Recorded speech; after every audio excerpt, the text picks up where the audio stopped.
Imagine that, the most feared being in a magical world, who made continents tremble and ruled with absolute power. Now he lives locked in a room, unemployed, watching videos and playing video games. And the girl who defeated him, the legendary heroine who beat him in a battle that went down in history, is now his classmate, the most popular and admired girl in school. She's looking for him to drag him back to their world. He just wants to be left alone. But here's the most curious part. When hatred mixes with memories of another life, the rules change. And nobody told them that being reborn together would mean seeing each other every day. In the same class, they might become enemies again, even when there are no swords or magic, just desks, homework, and a secret that keeps them tied to each other. A guy who left everything behind and locked himself in his room with no desire for anything. Not even his own sister respects him. She walks in shouting that he has visitors. He doesn't understand who would come to see him if nobody likes him. But then a beautiful girl enters who turns out to be his arch nemesis from his past life.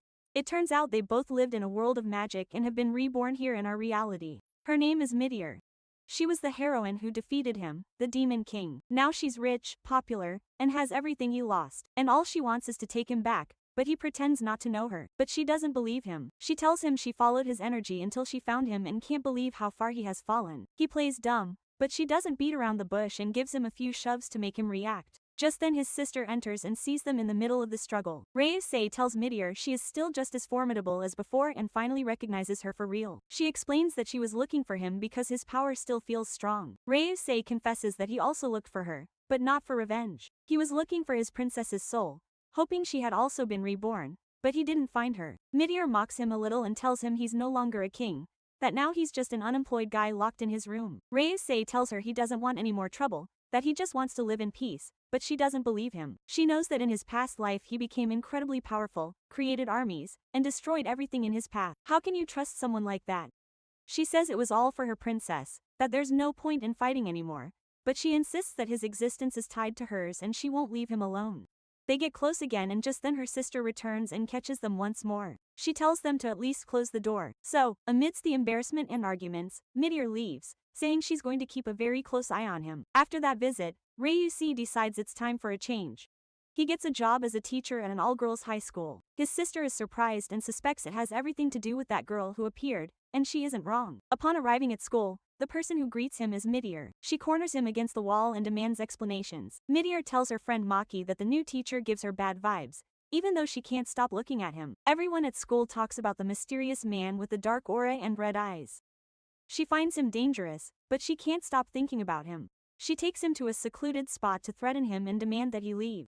Ryusei tells her that he only followed her advice and got a job. She doesn't believe him and keeps insisting that he's planning something bad. Time passes and she doesn't take her eyes off him. In class, she can't stop watching him. She gets distracted, and he takes notes. After class, he pulls her aside and tells her to focus. She replies that she only knows how to fight, so he proposes they compete to see who gets better grades. Meanwhile, other students start to suspect there's something between them. Teacher Sakura sees them together and decides to keep it a secret, which makes the situation increasingly complicated. Mana and Minto are friends and seem to know a lot about what's going on. Upon meeting Ryusei, Mana comments that she senses something strange in the air, like magic. That confirms his suspicions. They must also be reincarnations from his world. To find out more, he and Meteor hide inside a closet. They end up very close together in there. They touch, say things by accident, and almost get discovered. When they finally come out, they find themselves face to face with the two newcomers. They tell them they know who they are and that their mission is to watch over them. They say there are enemies nearby and they must be careful. From that moment on, everything becomes more tense. The new girls get involved in everything. They watch over Meteor and warn her that having the Demon King nearby is dangerous. But she starts to realize something strange. Every time she is with him, she doesn't feel hatred. She feels something different. One day, while carrying boxes together, Meteor starts telling him about her life in the magic world, her adventures, her battles, everything she did for others, and how in the end, she felt like no one thanked her. Ryo listens attentively and tells her she was a great heroine. She stays silent because what she misses most about her past was facing him. Now that she has him close, she doesn't really know what she feels anymore. Later, the girls organize a night excursion to a park where they say ghosts appear. Meteor isn't invited, nor does she feel excluded. Ryo suspects that those ghosts could be creatures from their world, so they decide to go together on their own. When they arrive at the park, the new girls are already there, facing a strange creature. Mana and Minto use magic to defeat it, while Ray and Meteor watch them from hiding. Afterward, the two new girls explain that they belong to a secret organization that monitors these apparitions. They tell them they need their help, that something big is coming, and that they can no longer keep pretending that nothing is happening. And so, what started as a confrontation between enemies from another life becomes something much bigger. Now they have to fight together to protect the world in which they were reborn. Covered in sauce because it was its guts, so it's understandable that she doesn't have an appetite. Meteor tells her friend that even the strongest among them has weaknesses. Mako tells her not to be dramatic, that her true weakness is that if there is no internet, she goes into a coma and can't do anything. Meteor tells her that's normal, it happens to everyone, but Mako tells her she's the only one who misses school because she runs out of data. They decide to cook for the teacher, so Meteor will have a chance to surprise him. They start cooking, and Mako notices she's better at it than she thought. Meyer tells her she knows how to do practical things. She likes cooking, camping, and she's also good with a knife. Mako tells her she thought she was useless, but the only truly useless one is another classmate. Meanwhile, Rusty is thinking about what happened earlier. Now he knows that there are witches who come from other places. What makes him most curious is their magic, the wands, and all of that. He would like to know more about how to have powers. Just then, Meteor calls him and brings him food. She tells him they made it in class and that it's special for him. Ruse is no longer so sure he wants to try it, but she suggests they go eat together on the roof. He goes up and says it's very delicious, and sends his compliments to the girls.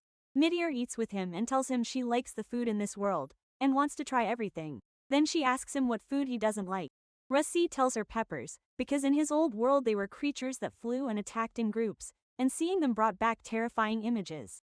Meteor asks him what he ate when he was the Demon King. He tells her he ate simple things and stale bread. She replies that they live better here. Both agree that they like living in this quiet place, even though a horrible creature recently appeared.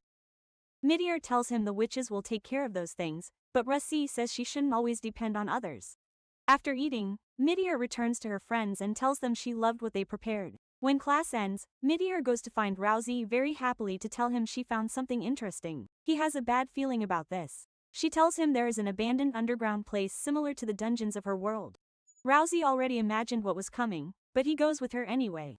The place turns out to be a subway line that was never finished. They say construction was suspended due to unknown problems. After walking a lot, Meteor gets tired and wants to rest.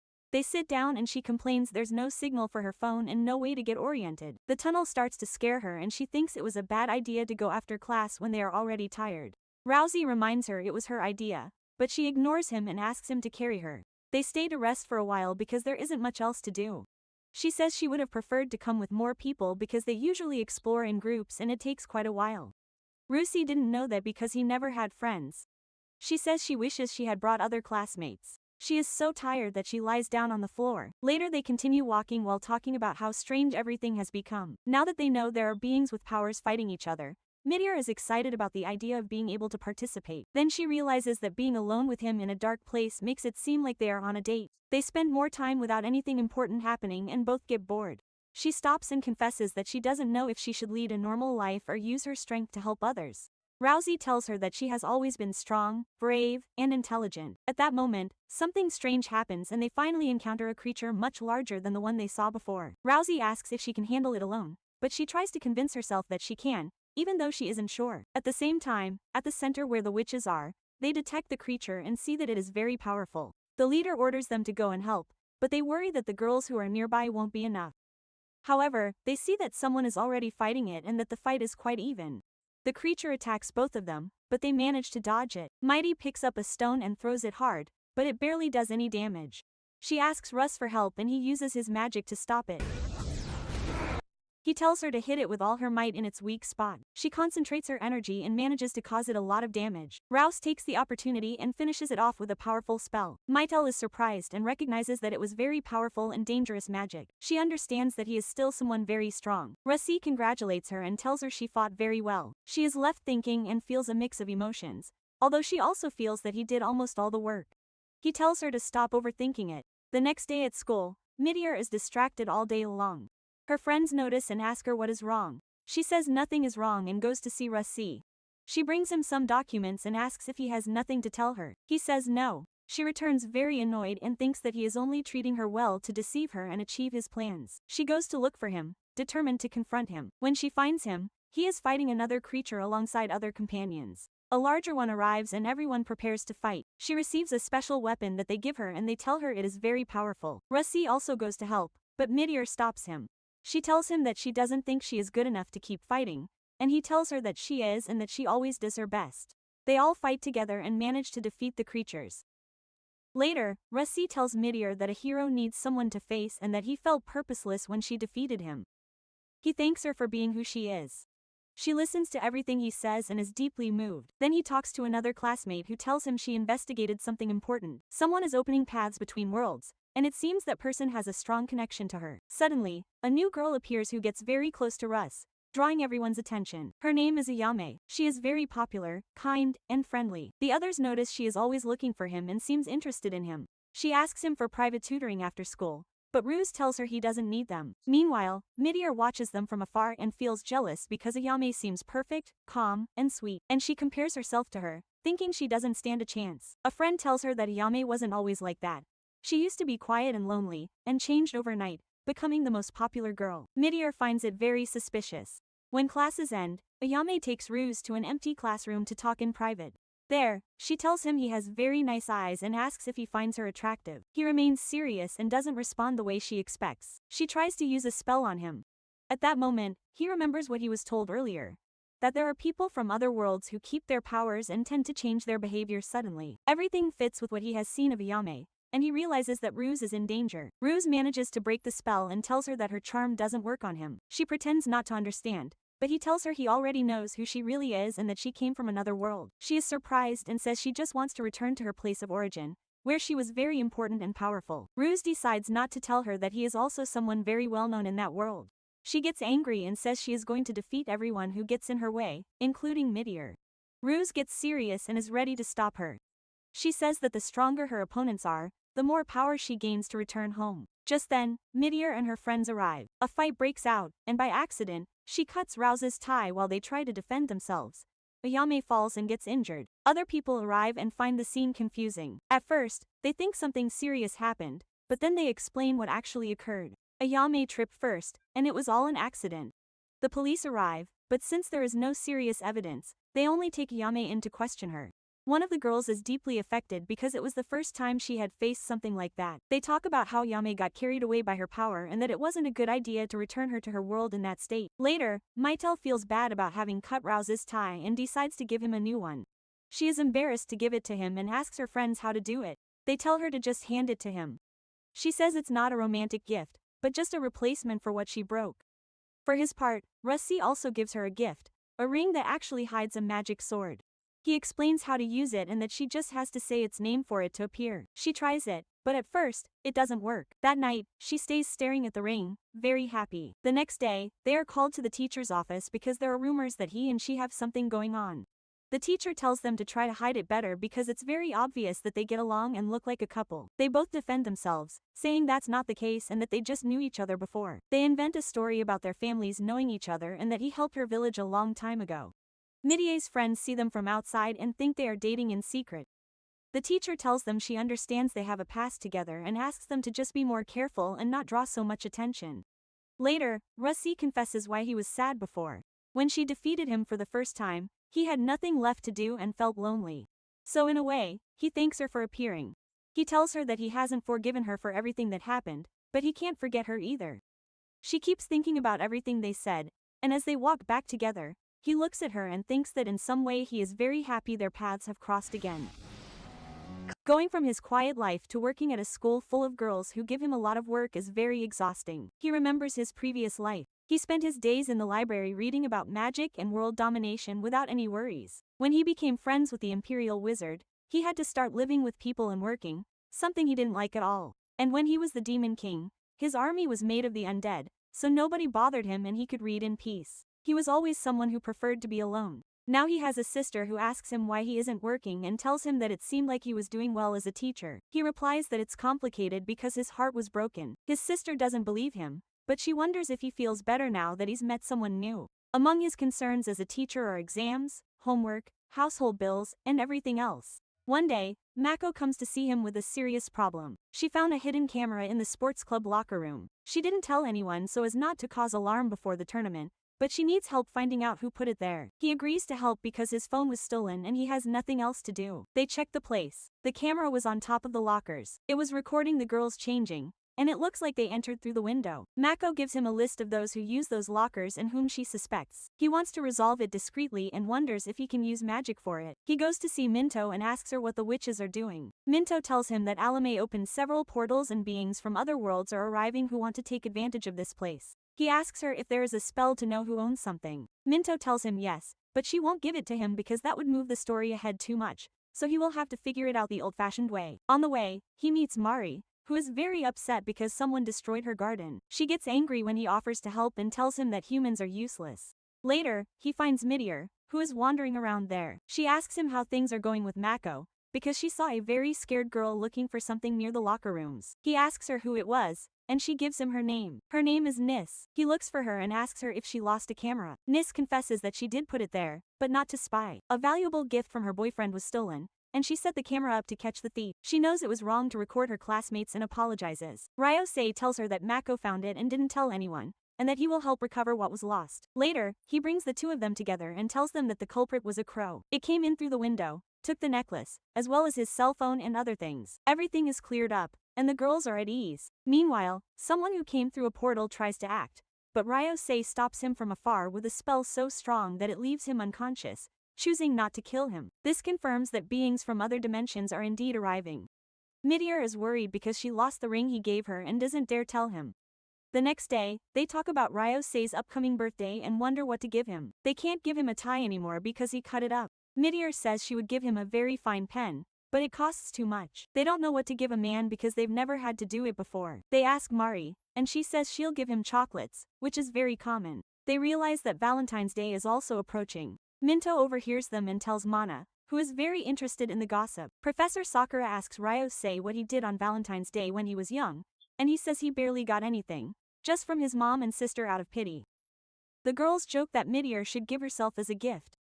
They eat so many sweets that they both end up feeling sick in class. On their way out, Meteor asks Ryosei to join her on patrol the next day. He says it's his day off, but she insists. They agree to meet at a plaza. She dresses up beautifully, while he wears something very simple. She tells him that a woman should always look good, even if she's going to fight. They find no portals or monsters, so they decide to walk around and get something to eat. Meteor realizes it looks like a date.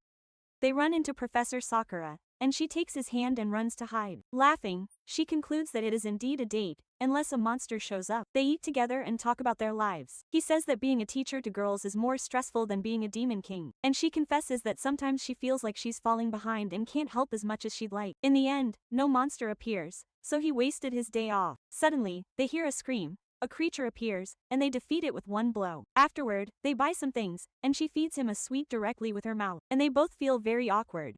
Minto asks Meteor if she could be an animal. Which one would she choose? She says a cat.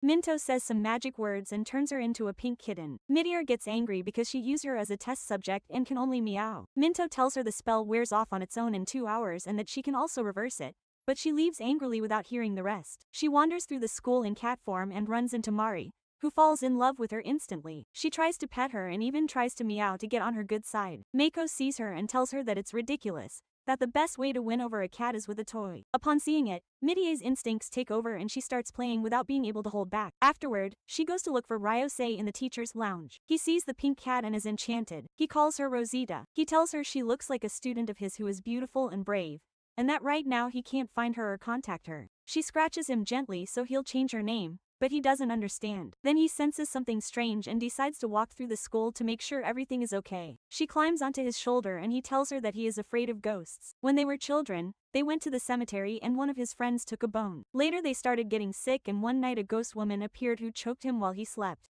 Only by returning the bone and saying a prayer did they get better and the ghost left. She is now also afraid of ghosts after hearing the story, although he promises he will protect her. After finishing the walk, he finds nothing. He pets the cat while thinking about how worried he is that Meteor hasn't appeared. Once the 2 hours are up, she returns to her human form. He gets scared and she explains to him that an evil witch transformed her. The two are very uncomfortable because he petted and hugged her while she was a cat, and now they are feeling things that shouldn't happen between a teacher and a student. The next day, Minto asks her another question. Snow White or the Little Mermaid? She says the Little Mermaid and Minto casts a spell on her that takes away her voice. She tries to complain, but she can't speak and hits him. She runs to find Ryosei and tries to explain herself with signs. He doesn't understand anything, so he takes her hand and uses a spell that allows him to hear her in his ear as long as they touch. She tells him what Minto did and he tells her to just ask him to reverse it. She says she doesn't dare because she hit him. Just then they receive a message. They detected a monster in the school. They see it and flee until they hide. The monster seems to be guided by sound. They speak in whispers and she notices his heart beating very fast and asks if it's because of her or the monster. He tells her that she is strong on the outside and kind on the inside, just like the protagonist of a story, and that makes her so nervous that she makes a noise. The monster finds them, but Mana arrives to save them. Regaining her voice, she whispers that she had fun too, leaving him very confused. The next day, he receives a note asking him to come to the rooftop. He thinks she's going to confess her love, but when he arrives, a girl named Eriko says she senses his dark magic, that he's the one opening the portals, and she transforms and attacks him with fire. Meteor arrives to defend him. Eriko recognizes her and says everyone knows they are together and that he has her bewitched. Meteor denies it and says he doesn't mean any harm. After clearing things up, they sit down to talk. Eriko comes from another world, Earth 13, and fell here through a dimensional rift. She explains to them that the portals are opening more and more and that something bigger is approaching. She also tells Meteor that she senses immense power within her and asks if she could become a magical girl one day. She says goodbye, leaving them with a warning not to lower their guard. What this story teaches us is something much deeper than magic or battles. The past does not define who we are now. Reisei was a powerful demon king, feared by all, but in this life, he only wants to be calm, live in peace, and leave all the pain behind. Mytel was a brave heroine who believed everything boils down to good versus evil. However, upon meeting him again, she begins to understand that people change. Just because someone caused harm before doesn't mean they want to keep doing so forever. Sometimes we cling to what someone was, without giving them the chance to show us who they became. True courage isn't in fighting or destroying, but in deciding to change, in choosing to be better every day, even when no one asks us to, and even when the person who was once your enemy becomes the only one who truly knows you. And, perhaps most curious of all, sometimes fate brings us back together, not to fight, but to heal, to realize that from hate to respect, and from respect to something more beautiful, it's only a step, and the person you thought was your worst enemy could end up being the reason you want to keep going. We are gone.